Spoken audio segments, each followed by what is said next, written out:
अब अगला सवाल है 5 अंकों की बड़ी से बड़ी पूर्ण वर्ग संख्या बताइए। तो 5 अंकों की बड़ी से बड़ी संख्या होती है 99,999 अतः हम 99,999 का भाग विधि से वर्गमूल निकालेंगे। तो 99, 99 और 09, तो 3 का भाग 3 9 आया और यहाँ पर एक 3 3 6 हो गया, एक आया, एक अब एक बार जाएगा 99 उतार रहा तो एक आया, 99 61 हो गया, 61 एकम 61, एक आया तो एक आया, 61 आ गया, 61 को घटाया 99 में तो हमारा आया 38, 38 जब आ गया तो 626 हो गया, यहाँ पर 62 ही हो गया जोड़ने पर। और फिर एक छिपा के भाग करेंगे तो हम 4 अंकों या 5 अंकों में 36 अच्छा 36 आया तो 6 हमने यहाँ लिखा और 6 हमने यहाँ पर लिखा, तो फिर गुणा किया तो हमारा 37 56 आया। अगर कम होता तो ज़्यादा होता तो कम कर लेते। ये हमारा बचा 143। अब 143 बचा है प्लस में, तो हम इसको घटाना ही पड़ेगा तभी तो पूर्ण वर्ग संख्या आएगी। हमने 99,999 पूर्ण वर्ग संख्या नहीं है। हमने वर्गमूल निकाल कर देखा कि 143 अधिक हो रहा है, अतः 99,999 में 143 को पूर्ण वर्ग 99, अतः 99,999 पूर्ण वर्ग बनाने के लिए 143 घटाना होगा। अब पूर्ण वर्ग बनाने संख्या 99,999 में 143 माइनस किया तो 99,856, ये 5 अंकों की बड़ी से बड़ी पूर्ण वर्ग संख्या है। 62,500 का वर्गमूल निकाला, गुणनखंड विधि से निकाला, तो ये गुणनखंड विधि से निकाला तो जोड़े बने। जोड़े बनने के बाद हमने देखा कि एक जोड़ा बना, 5 का जोड़ा बना, 5 का 2, 3 जोड़े बने और 2 का एक जोड़ा बना। तो 2 की पावर 2, 5 की पावर 2, 5 की पावर 2, 5 की पावर 2, तो वर्गमूल निकाला तो 2 5 5 5 3 आ गए, 55 125 250 250। अब हमने भाग विधि से वर्गमूल निकाला तो उसमें उत्तर 250 आया, यानी 250 आया। अतः गुणनखंड विधि का भाग विधि से वर्गमूल समान आएंगे। जब भी किसी विधि से वर्गमूल निकाला जाए तो उत्तर जो है हमेशा समान ही तो आएगा, क्योंकि वर्गमूल तो उसी निकालने की विधियाँ हैं। गुणनखंड विधि, भाग विधि, चाहे किसी विधि का प्रयोग करें उत्तर तो समान ही आएगा। अब हमारा 2D की प्रश्नावली है। संख्या 18, 0, 90 और 25, इसमें अंक कितने हैं? 1 2 3 4 5 6 7, 7 अंक हैं। इस संख्या में 7 अंक हैं तो हमारा एक नियम है अंकों की संख्या बताने के लिए। हम सभी अंकों, अगर अंकों की संख्या सम है तो एक जोड़ के 2 का भाग करते हैं, और सम है तो सीधा 2 का भाग करते हैं, तो अंकों की संख्या आ जाएगी वर्गमूल के। और यदि हम अंकों की संख्या विषम आती है तो अंकों की संख्या में एक जोड़ करके 2 का भाग करते हैं तो अंकों की वर्गमूल में अंकों की संख्या आ जाएगी। तो इसमें 7 अंक हैं जो कि विषम हैं, अतः 7 में एक जोड़ेंगे तो 8/2 यानी 4। तो 4 जो आया अंकों की संख्या हो गई 4। 100 से 999 तक प्रति संख्या के वर्ग के वर्गमूल में कितने अंक हैं? तो हमने पहले 100 का वर्ग किया और उसका वर्गमूल निकाला तो 100 ही आया। इस प्रकार से हम 100 से 999 तक जितने भी संख्याओं के वर्ग का वर्गमूल निकालेंगे तो वही संख्या प्राप्त होगी। तो अब हमारे 100 में कितने अंक है? 3। तो अंकों की संख्या हो गई 3 जो कि विषम है, और विषम होने पर वर्गमूल के अंकों की संख्या निकालने के लिए 3 + 1/2 यानी 1 जोड़ लेते हैं और 2 का भाग कर देते हैं। 4/2 यानी 2 आया। अंकों की संख्या कितनी हो गई? 2।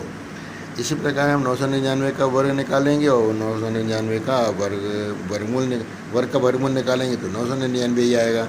यहाँ भी अंकों की संख्या 3 आई और हम अंकों की संख्या 3 विषम है, तो हम 1 जोड़ के 2 का भाग करेंगे तो हमारा आएगा अंकों की संख्या 2।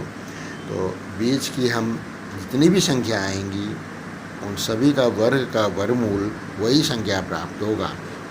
तो वर्ग में वर्गमूल की संख्या 3 अंकों की वर्ग के वर्गमूल में अंकों की संख्या 3 ही होगी, और जब 3 होगी तो 3 + 1/2 वर्गमूल में अंकों की संख्या कितनी हो जाएगी? 3 + 1/2 2 बराबर 2, यानी सभी जितने भी संख्याएं होंगी सबके वर्ग के वर्गमूल में अंकों की संख्या 2 ही होगी। 3 अंकों की जितनी भी संख्याएं होंगी उसके वर्ग के वर्गमूल में अंकों की संख्या 2 होगी। शेष प्रश्नों को हल करें। Thank you. Good morning. हमने पिछले वीडियो में आप लोगों को वर्गमूल बताए थे। अब हम ये भिन्न वाले वर्गमूल बताने वाले हैं।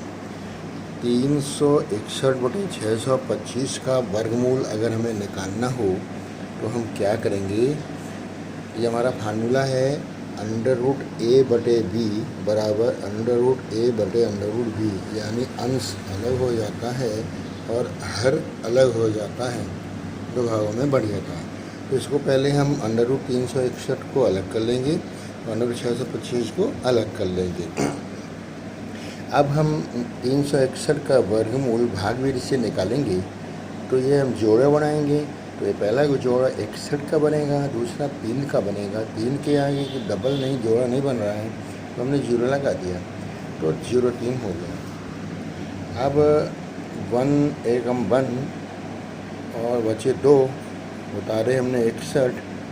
अब यहाँ पर 1 और 1 2 हो गया, 2 का 1 अंक छपाया तो छपाने पर हमने देखा कि 26 आ रहा है और 2 था 20, तो 20 10 तो ले नहीं सकते, कभी वर्गमूल 9 के ज़्यादा होते नहीं हैं, यानी एक ही अंक तो लाना होगा।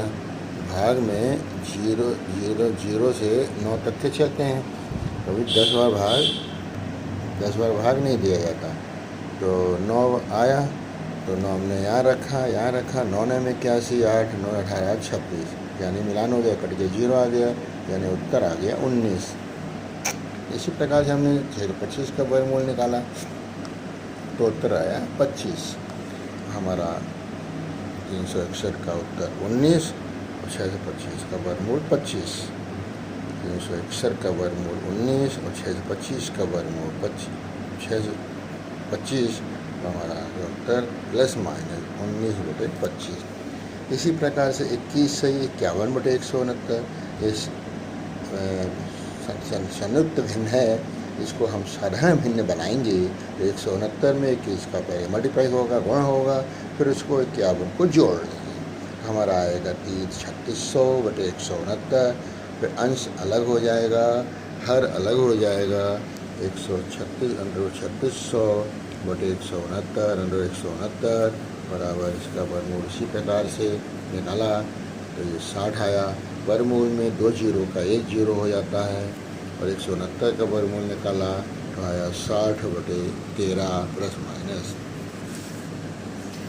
अब इसी प्रकार से 5वां सवाल है 23 सही 394/729 का गुणा 23 में करेंगे तो 394 जोड़ लेंगे तो ये आएगा हमारा 17,161/729।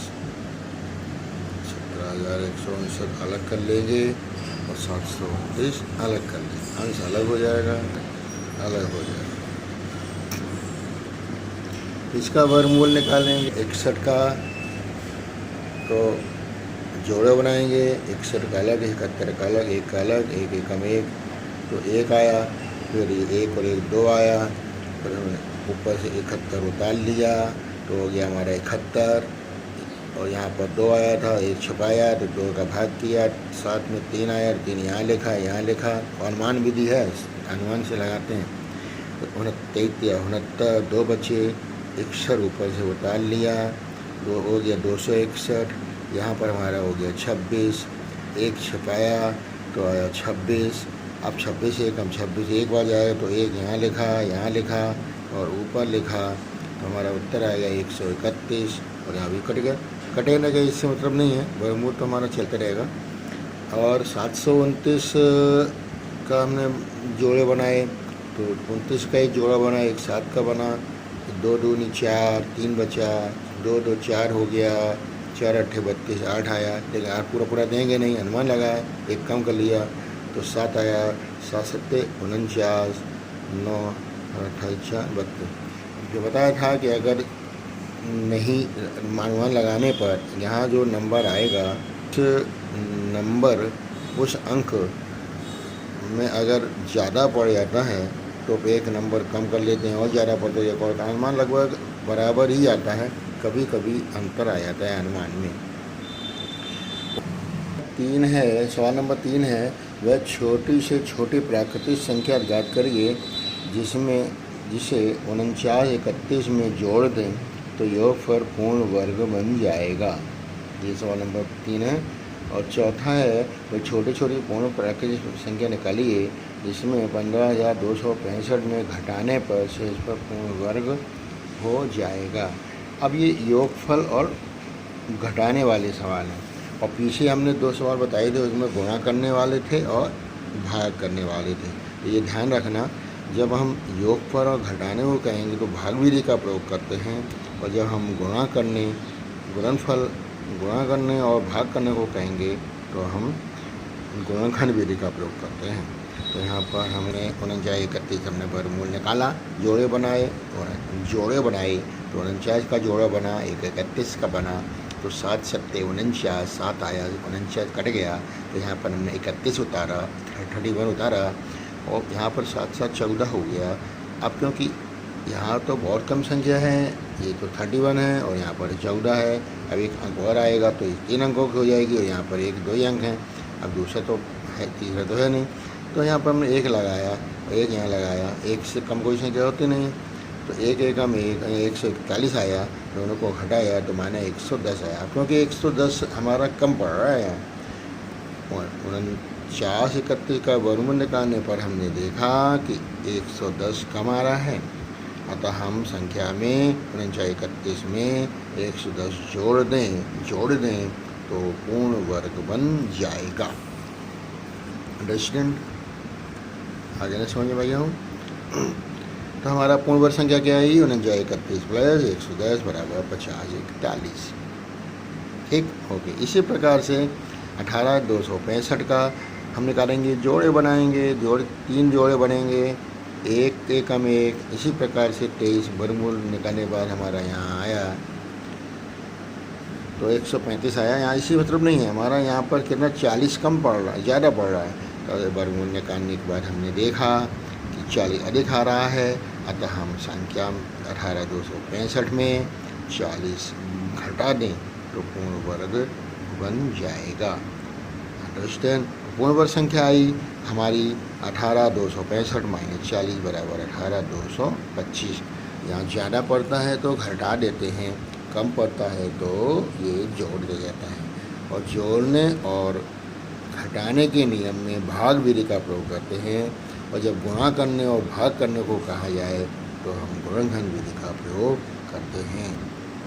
ठीक है, आगे के सवाल लगाइए, जो समस्या हो तो फिर बताएंगे।